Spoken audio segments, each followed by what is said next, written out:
Good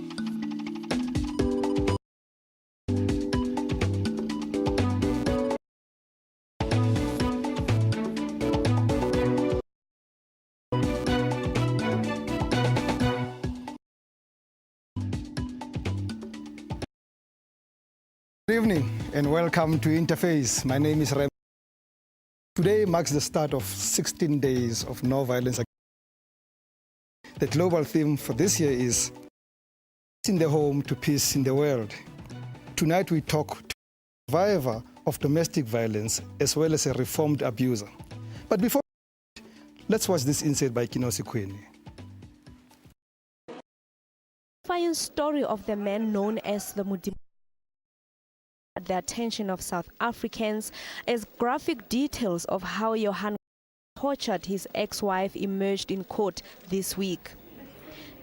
He stood bravely in court and told how Godze mutilated her, 3 men to rape her. In the adjacent 18-year-old son Conrad pleaded for his life. Out. Bonnet are among thousands of women and children. Horrific violence in South Africa, mainly perpetrated by. Although she lived to tell her story, children have been scarred for life or killed. United Nations entity for gender equality, hours by an intimate partner, and almost 800 children past 20 months. Decreased slightly, but experts say while they may overcome the physical, the emotional impact almost lasts forever.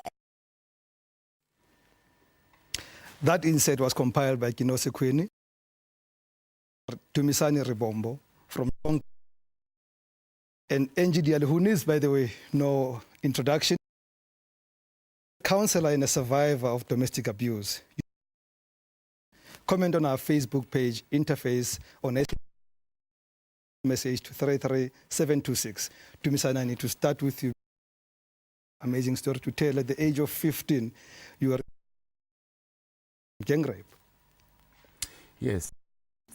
Me on the show. Because I wanted to appease my friends. Circumcised. I wasn't boy enough also because I was, the flock cows, and I wasn't in the villages. So there was constant jeering every day.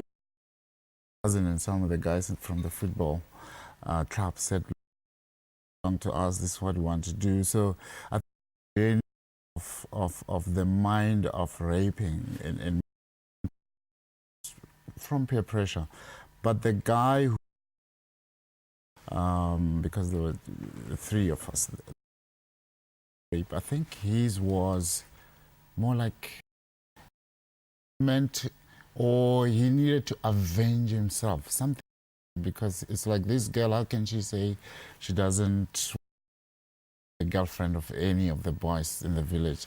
For she was raped, and a plan was sketched out to be in the act, but I wanted to belong to this, so to speak, yeah. And what were the consequences for that rape happened? Number one, I lived, but that was so astonishing, and that added to me was that when the ringleader shared this story to the act has taken place, to the whole team, he received a standing ovation as if we have done something so good from them, including the coach. So years later, I lived my life as if this has never thought about it. My guilt lasted only my life. I want to come back to that later. Osenji, let me. Age of 10, you lived with domestic violence, and it actually changed your life because it happened at that time. My father was a wonderful, born of a father and mother that were very loving. My father was, I always a pea in a pod. There's two sides to it. My father balanced so well. He was an excellent father, caring father, you know, everything for us. My father was this man who would buy pegs, who put the tiles in, who painted the house, who loved us of the best. And my father was an abuser, emotionally. So as children, we grew every Friday. I mean, from the age of awareness of being about that on Friday you must hide the eggs. You remember those eggs? You must hide the eggs, the big knives that cut the chicken. You must hide them because to beat my mother, step her, and do all sorts of things to her. I knew then that was wrong. As much as I loved my father, as much as my father was my best friend, as much as I loved the home environment, accepted. And how did you deal with it? What did you do? Usually when he had beaten my mother, he would say, but during those times, if you went to a doctor or the clinic, they would call, you know, you didn't have to report the case and the police would come. My father always and said, when the police get here, tell them that thugs came into the he used to tell. But there was this one day, it was mother's eye was almost coming out. It was gouged out. And we were thinking she's going to die. And I decided that now, when the police walked in and they said, who beat you? And that was the beginning of at the age of 10. At the age of 10. Dumisani, you felt guilty for 3 years. Did you ever get to meet this girl again in your life, the 30 years subsequent? Yes, 30 years later when I started working in the field of social science to learn more about sexual violence, all that sorts of things, but also I worked with women, and the stories they told about their boyfriends and just made me go back to the time when I was, you know, these men are not behaved and that. So I made a conscious decision for the woman. I was scared to go, but I went and I had to tell my story there. So they called the girl. Now she was married. Yeah. She came to the clinic. We said something, and I said to her, "Look, in fact, let me share this with her. That this is what I want to go." And said, "Oh, look, man, you don't have to. You know, you were whiling in the mud. Now you're saved." I'm like, that would be justice for her. Anyway, I went and I found her and we spoke, and I just said to her, "Look, about what happened when we were teenagers. I know it's wrong." And she started crying, and she said to me, "I've never shared this with my person ever since.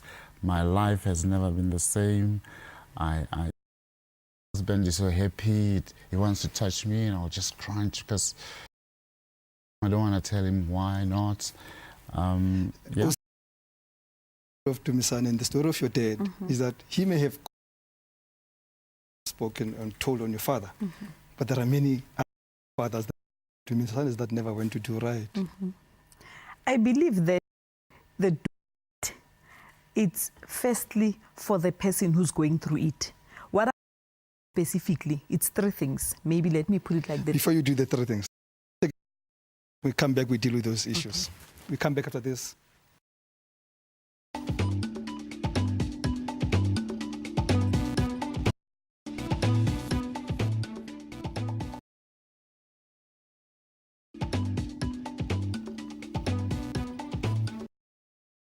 Welcome back. What causes abuse and what goes to the abuser? And could the abused be complicit? On our Facebook interface on SABC 3 or send an SMS to 33726. Note this Facebook message from Benson Zwani. He says, "There is such as abuse. It is high time the people responsibility and seek help and gain redemption. But I need to ask, what causes abuse? And I know it's wide a question, Yes. but what makes young men in a football field to think that to become men and go and attack snakes, they must go and rape a woman to Let me initiate? start by saying to you, in simple terms, an abuser is a person who steals your joy. He eventually will kill you. And I'm stealing from a word from the Bible, verse 10. That says a thief comes to steal, to maim, and to kill. That's what an abuser does. An abuser makes you feel that you are not worth it. That's destroying your self-esteem. Done that to you, it's possible for an abuser to kill you. Person who has been abused, 70 to 20% of from 20 people will become perpetrators of some form of violence. They've gone through it. I believe that every victim one day wants to be a perpetrator, to sit on the other side and justify what somebody. I also believe that, like this guy who just right. Dumisani had a choice to say, it does not matter. Good enough. I'm not going to do it. I believe that for any person, you have a choice. You have a decision to make. You need to be strong person to know who you are. What is it that you want to portray as a self? And then to Misani, the question would be, oh, what you guys were doing is wrong. Because you see, I don't understand how there's no information enough to know that they're doing something wrong. That they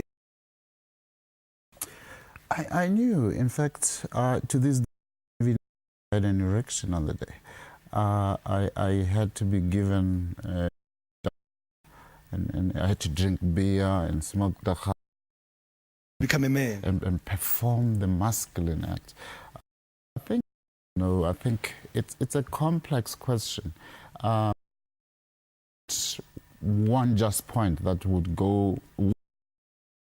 It's let alone a psychopath. One could feel they're entitled to have sex with this woman because for her, I took her to Pretoria in my car. To that, and from that, people know it's wrong, but others, like I said, it's about dominion and power. There's nothing you can do. It's something that we learn from some behavior. It's a societal thing. A societal thing. It does become. That's why I started by saying, it's what you have experienced. What is it that you have seen? There are two things come out of that. Looking only at my own personal family, two different people come out of a situation of nature. It's either you decide that you are going to fight back with everything that you have, or you're doing thing because you think it's the right thing to do. So I've seen that between in the family. My older brother and I decided we are never going to allow anybody to go through that weekend. Our younger brother is different. I like, and it leads to the question I want to ask, for which I suppose a few feminists may want to lynch me if they want. Mm-hmm. Could victims visit in their own abuse? Subliminally? I don't even want to go into a technical, going to simplicity for the benefit of simple, ordinary people who are the larger number of victims. I know that we want to put a it. The truth of the matter is that a whole lot of women are sitting in those kinds of situations because they are giving reason to it. We will be saying, because I don't know, because I have nowhere to run to. The bottom line is that with a person by choice. If you are in a relationship, you agreed to a relationship. Nobody put a gun to your head to say, I want you to be my girlfriend. Flat. You agreed to that. Whatever circumstance you there, you don't like it, move away from it. Find help, and then you'll like it different. Easier said than done. Move away from it. And other women say, that I can have. He's the father of my children. I'm not going to run away. I also see it in this way that abuse. Let's just relook into how the rules are manufactured. Because when I use my differently from the girl, I might not be open an opportunity for the boy to act in a dangerous way. So for me, and work with the social structure. For instance, if I find a boy okay not to respect the girl, it might translate into violence later on. So let's deal with that when it starts. The men that you deal with in your organization, Tomisani,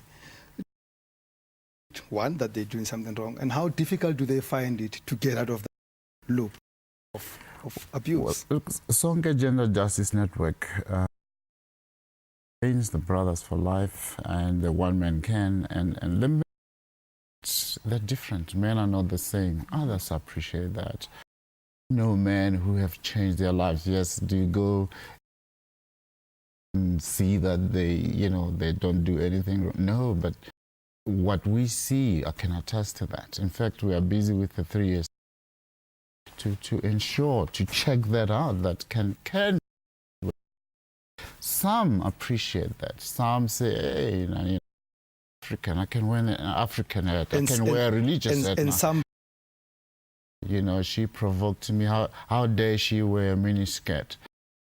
She smiled and, agreed to give me led me on. And we say no. When she said that was a no, you needed to stop there. And the women you deal with, do they know that or do they know that they can draw a line? Do you feel that they appreciate that part in saying the right things? The women always. There is no woman who confuses no with yes. Even when you don't feel like sex that night, you expect him to understand. The same way as you are going to do it today. So it's still the same thing. The only challenge that I've, because I deal with, most times now, I deal with families, I deal with husbands and wives, friends. I find that the challenge with men is that related with, when you can have a relative to a situation, you are always, father used to say, my brother, my uncle, every other man does this. What kind of a man to be in your family? I think that's the question that we need to ask as women. What kind of a man to be to me? Because when you and I met, we agreed on certain terms. Do we have a that you want to work towards, or are you going to be macho and want to that world?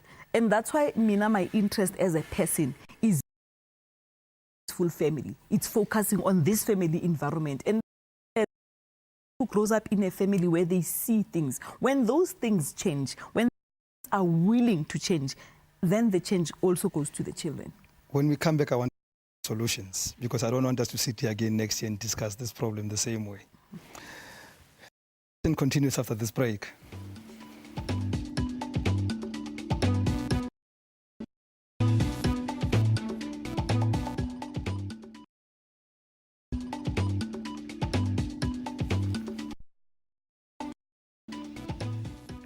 Welcome back. What tools do we need of women and children? Are we winning in our campaigns? 3726. Mr. G says, what about women who men again? Criminals are treated like angels in South Africa. That's destroyer from. And I had a little sympathy from community. So do you suffer in order to maintain your dignity? I want us to talk about solutions, but before then, we have a Facebook message from Nondu Shlachwa. She says, I know someone who's been abusing her years, and a few months ago I decided to go to the Social Development Department to report her. And they sent her a letter informing her she must come and report, and she came there. She got to the department, everything disappeared. She lied to them. Away from they did not report. They did not do anything about this person who's abusing her own children. The City Press in its editorial writes, and it's very important that we should read this just quickly. They say, sorry, but this year they're not celebrating 16 days of activism. Doing this, but nothing is happening. It's just noise signaling nothing. At the end, properly and fulsomely, we have consigned gender talk or to 16 days and we're not going to celebrate it with anyone. Sorry. And that's my question about solutions. Is talk, talk, talk. This is City Press says they feel this talk. Somebody goes to social development, nothing happens, so abuse continues. There's two things to these two different questions. The first thing is that with social development, at the particular office where you have reported and there is no action taken, to the next office until we get to Batabile herself, because that's a minister who will do. But do people get to the minister? My brother, let's not say minister, let's say are people making the effort to get to the higher level? I think we need to stop putting excuses to say, I reported at the office next house, I can't go to the next office. If nothing is being done by that particular you have evidence, get them to send a social worker to the house, family, to go and check out in that environment what actually is going on, because that's the social worker from the department is supposed to be sent to go and assess and then come up with evidence and then compare with the complaint. Yes. That's here did not do that. Exactly. So that needs to be tired, because the abuse of children is abnormal. It brings up abuse is going to be continuous, and then we end up saying it's peer pressure, and those end up killing other children. So the second thing, I fair newspaper that has such integrity as the City Press to speak like this. Let us say in the past years there was no Sonke Gender Justice. This is a change. Why we'll focus on these people that are a new organization that's in some addressing men, and then we'll focus on that because we're feeling that other organizations are justice to the issue of 16 days of activism. And I'm saying that from just that point. So, this campaign has been going on for a number of years now. Are you seeing change happening opposed to the cynicism that which is written here? I would say, yes, we do see happening, yes. And this behavioral change, and quick fix things, like how many babies were given food pass, and about people being challenged into their what they call they start changing. I think for me, it's not direct to the. We see this as a movement, and people are joining into the movement. Some people just stand up and talk now. Our campaigns are on day in, day out. And so I want you to tell me about about some of those campaigns very quickly, because of time. What does Sonke do? What some of the to go back to the issue which is discussing about somebody who went to a. We're saying, how do we help to mobilize community so cohesion, action together? So even the social workers, Angie's acting, that person will be with her advocacy at local level, provincial, nationally, policies that ensure that perpetrators are, these things don't.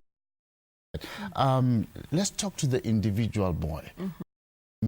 In their spaces, let's go get them in. And do you reach out to the also? How do they reach you? We go out to them. Some of us go to schools, some of us go to churches, some of us have will target certain age mixed groups, because sometimes that brings a fresher active of the discussion. So we go out. Let's talk to men not as problems, but challenge wrong, but talk to men as solution makers as well. Also, Angie, the insight we played, there seems to be a drop in the cases involving abuse. Are you feeling that there's a change? There's a change because the cases are being taken further. There's a change. People who are victims become survivors, who are strengthened, who are able to go to organizations that teach of life, who ask them, who are you, where are you going, how are you going to get there? And we are practical women to get out of those situations. There are victim empowerment organizations that are assisting women to be able to be safe, to go to court, get out, to access court orders. The lifestyle is changing. The only thing is that change happens, it's challenged by what it will be currently happening. Consistently, when you are anything, what then starts happening that looks similar to the change that is happening, it makes looks like it's not happening. That's why today we can play an insert of that nature that man is there and he's been charged and he's in court. Unfortunately, time, but somebody watching in here wants to know, how do they reach you? The organization is called Peu Entle HIV/AIDS Wellness and Youth Development, and the telephone number is 072 4566. There's a lot of materials and education, www.org.za. Thank you very much to our guest. That's it for tonight. Tembi Samachele is back on Interface next week. Thank you for indulging me for the past. Till next time, email us on Interface on 3@SABC. Catch us on Facebook. My name is Rems Mabote, and from me and the team, good night.